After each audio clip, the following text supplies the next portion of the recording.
السلام علیکم خواتین حضرات، نادرا پوڈ کاسٹ کے ساتھ میں ہوں آپ کا میزبان سید شباہت علی. پوڈ کاسٹ کا یہ سلسلہ جاری و ساری ہے. آپ جانتے ہیں ہمارے 100,000 سبسکرائبرز بھی پورے ہو چکے ہیں. ہم اس کے لیے آپ کے بہت بہت شکر گزار ہیں. اور ساتھ ہی ساتھ ہمارے پوڈ کاسٹ کے نیچے آپ کے سوالات کی جو فہرست ہے وہ طویل ہوتی جا رہی ہے. ہم تمام سوالات کا جائزہ لینے کے بعد اس نتیجے پہ پہنچے کہ اس ہفتے ہم نے آپ کے ساتھ جو سب سے پہلے معاملہ ڈسکس کرنا ہے وہ دوبارہ سکسیشن کا ہے. کیونکہ سکسیشن کے مسئلے پہ گو کہ ہم 4 پوڈ کاسٹ ریکارڈ کرا چکے ہیں، لیکن اس کے باوجود آپ کے سوالات کا سلسلہ ماشاءاللہ آگے چلتا جا رہا ہے. تو ہمیں بہت سارے سوالات موصول ہوئے ہیں، یہ کوئی 30 سے زیادہ سوالات ہیں. ہم نے اس میں سے کچھ سوالات شارٹ لسٹ کیے ہیں اور اپنے ایکسپرٹ کو ایک مرتبہ پھر مدعو کیا. میرے ساتھ شریک گفتگو ہوں گے محمد واصف زبیر جو کہ آپریشن مینیجر ہیں سکسیشن کے پروجیکٹ کے. میں آپ کو اپنے پروگرام میں واصف خوش آمدید کہتا ہوں. تھینک یو جواد صاحب. یہ جو آج کی گفتگو ہے آپ کو شاید لگے گا کوئی بے ترتیب ہے، لیکن چونکہ سوالات ہیں تو میں اب وہیں سے اسی حساب سے چلوں گا. سب سے پہلا سوال ہمیں ایک صارف کی طرف سے آیا کہ اگر ڈیتھ سرٹیفکیٹ اویلیبل نہ ہو تو کیا کوئی الٹرنیٹیو ڈاکیومنٹ پر سکسیشن کا کیس پروسیس ہو سکتا ہے؟ شباد صاحب، سب سے پہلے تو یہ ہے کہ ڈیتھ سرٹیفکیٹ اگر نہیں ہوگا، اگر بندہ ڈیسیز مارک نہیں ہوگا تو اس کا سکسیشن پروسیس نہیں ہو سکتا. ڈیتھ سرٹیفکیٹ ایشو ہوگا اس کی ڈیتھ ہونے پہ، اور وہ یونین کونسل میں اس کے انٹری کروائے گا، اور انٹری کروانے کے بعد نادرا میں آ کے کارڈ اس کا کینسل کروائے گا. جب تک نادرا میں اس کا کارڈ کینسلیشن نہیں ہوگی تو وہ نادرا کی کتاب میں، نادرا کے ریکارڈ میں وہ زندہ ہے، اور زندہ کا نادرا سکسیشن پروسیس نہیں کرتا. جی بہت خوبصورت آپ نے جواب دیا. سو ذہن نشین کر لیجئے کہ جب تک یونین کاؤنسل میں وفات کا اندراج نہیں ہوا اور اس کے بعد نادرا سے CNIC کینسل نہیں ہوا تو اس کو مزید پروگریس نہیں کیا جا سکتا، اس کیس کو پروسیس نہیں کیا جا سکتا. اچھا، اسی حوالے سے ایک بات اور جو ہمیں بہت دفعہ پوچھی جاتی ہے، یہ ایک سوشل میڈیا پہ بھی سوال ہے اور پرسنلی مجھے خود بھی ایکسپیرینس ہے کہ لوگ بہت زیادہ پوچھتے ہیں پینشن کے حوالے سے کہ مرنے والا جو ہے وہ گورنمنٹ کا پینشن ہولڈر تھا یا گورنمنٹ کی پے پہ تھا اور اس کی پینشن جاری ہونی ہے. تو پینشن کا جو طریقہ کار ہے اس میں اور سکسیشن میں کیا کوئی مطابقت ہے یا وہ ایک علیحدہ پروسیس ہے اور یہ ایک علیحدہ پروسیس ہے؟ شباد صاحب، سکسیشن کا جو بیسک مقصد ہے نا وہ یہی ہے کہ declaration of legal years, legal year کو ڈیفائن کرنا کہ کون کون سے لیگل ہیں، جو جس کی ڈیتھ ہوئی ہے اس کے لیگل ایئر کون کون سے ہیں. تو اس میں سکسیشن بنوانا بہت ضروری ہے، کیونکہ پینشن کو جو میٹرز ہیں اس میں دیکھا جاتا ہے کہ اس میں ایلیجیبل کون سا ہے پینشن کے لیے، ڈیسیز کی پینشن کے لیے. اس کی بیوہ ہے آیا کہ اس کی انمیرڈ چائلڈ ہے، جو بھی ہے، تو سب سے پہلے اس کے انمیرڈ بیٹی ہے جی، تو اس میں سب سے پہلے یہ دیکھا جائے گا کہ لیگل ایئر ہے کون کون سے ہیں، اور اس کے لیے سکسیشن بنانا بہت ضروری ہے.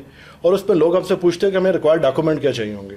تو اس کے لیے ہمیں ڈپارٹمنٹ کا لیٹر چاہیے ہوتا ہے جس میں وہ ڈیفائن کر رہے ہیں اس بندے کی ڈیتھ ہو چکی ہے اور اس کے نام پہ یہ فنڈ ہے، یہ بینیفٹس ہیں جو اس کو آفٹر ریٹائرمنٹ، اگر ڈیورنگ سروس ڈیتھ ہوئی ہے تو اس کے اور بینیفٹس ہوں گے، آفٹر ریٹائرمنٹ ہوئی ہے تو اس کے پینشن بینیفٹس ہوں گے. سو وہ سرٹیفکیٹ اس ڈپارٹمنٹ سے لے کر آپ کے پاس آئیں گے، آپ اس کا سکسیشن پروسیس کریں گے اور وہ سکسیشن کا لیٹر لے کے پھر دوبارہ ڈپارٹمنٹ کے پاس جائے گا تاکہ اس کی پینشن کا کیس. بالکل ایسے ہی ہے. اور اس میں ایک اور چیز میں کلیئر کر دوں کہ پینشن کے لیے ہمیں AGPR سے ریکوائرمنٹ ہوتی ہے. جو ریجنل AGPR آفس ہوتا ہے نا، اس کا ایک لیٹر ہوتا ہے جس میں وہ ان کی پینشن اماؤنٹ مینشن کرتے ہیں اور اس کا ایک PPO نمبر ایشو ہوتا ہے.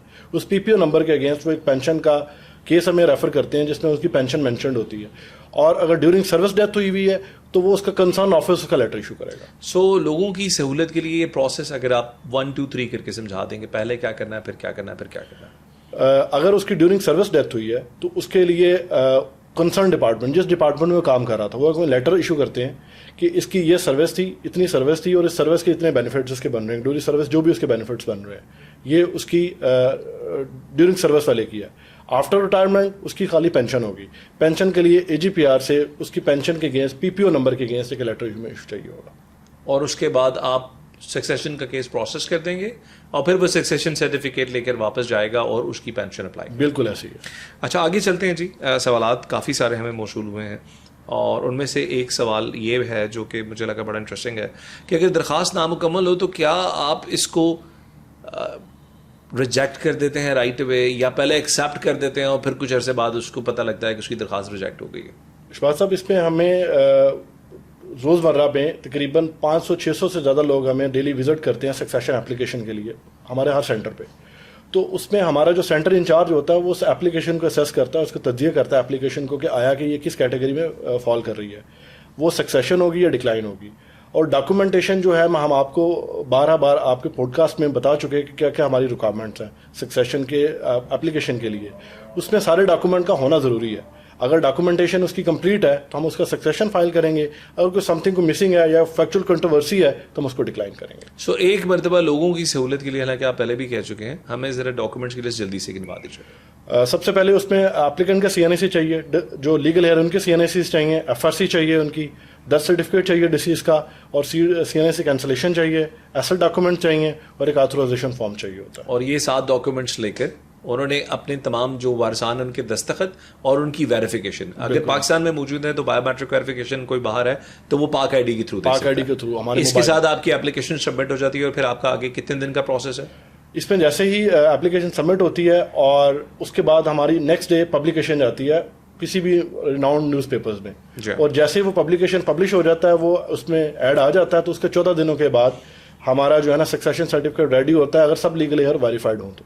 بہت زیادہ فالوئنگ ہماری ملک سے باہر ہے, اور لوگ جاننا چاہتے ہیں کہ جو افراد ملک سے باہر رہتے ہیں ان کی لیے یہ پروسیس جو ہے خاص طور پہ ویریفیکیشن کا, کیونکہ درخواست گزار جو ہیں وہ پاکستان بیسڈ جو رشتہ دار ہیں وہ ہوتے ہیں, اور وہاں جو باہر بندہ بیٹھا ہوا ہے اس نے صرف ویریفیکیشن کرنی ہوتی ہے. اس پروسیس کی ذرا دوبارہ سے وضاحت کر دیجیے گا. شہباز صاحب, یہ ایک اور بڑا کافی ہمیں جو مسئلہ درپیش آتا ہے اس میں یہ بھی ہے کہ باہر والوں کے لوگوں کی بایو میٹرک ویریفیکیشن. اب بہت سے ایسے لوگ ہیں جنہوں نے ایک ٹائم پہ مینول ہمارا فارم آتا تھا اس کے تھرو کارڈ بنوائے ہمیں, اور بعد میں وہ رینیول بھی نہیں کروا رہے ہیں. اب ان کو سکسیشن فائل کرنا ہوتا ہے, اور سکسیشن میں ان کے بایو میٹرک کیپچر نہیں ہو رہے تھے ہمارے موبائل ایپ پہ. تو اس کے لیے ہمارا ایک اور وے آؤٹ ہے جس کو ہم لائیو کال پہ کہتے ہیں. لائیو کال پہ ہم ویریفائی کرتے ہیں. ہمارا جو سینٹر انچارج ہوتا ہے, ہمارا زونل انچارج ہوتا ہے, وہ اس کو لائیو کال پہ لیتا ہے اور اس کی لائیو ویریفیکیشن ہوتی ہے. اس پہ لیڈنگ کویسچنس کرتا ہے اس کی پراپرٹی سے ریلیٹڈ, اس کی فیملی سے ریلیٹڈ, اینڈ دین اس کو ہم ویریفائی کرتے ہیں. سو وہ کیسے ڈٹرمن ہو سکتا ہے کہ جی میرا تھم نہیں میچ ہو رہا, میں ملک سے باہر ہوں, تو کیا یہ جو پاکستان میں اس کے باقی جو رشتہ دار ہیں یا اس کے بھائی بہن ہیں وہ آئیں گے اور آ کر کہیں گے کہ اس کو آپ زوم کال پہ لے لیجیے؟ نہیں, اس میں یہ ہے کہ وہ اپلیکینٹ جس کو بایو میٹرک ویریفیکیشن میں کوئی مسئلہ آ رہا ہے نا, ہماری ای میل پہ ای میل کرے اور ہمیں انفارم کرے کہ مجھے یہ مسئلہ آ رہا ہے.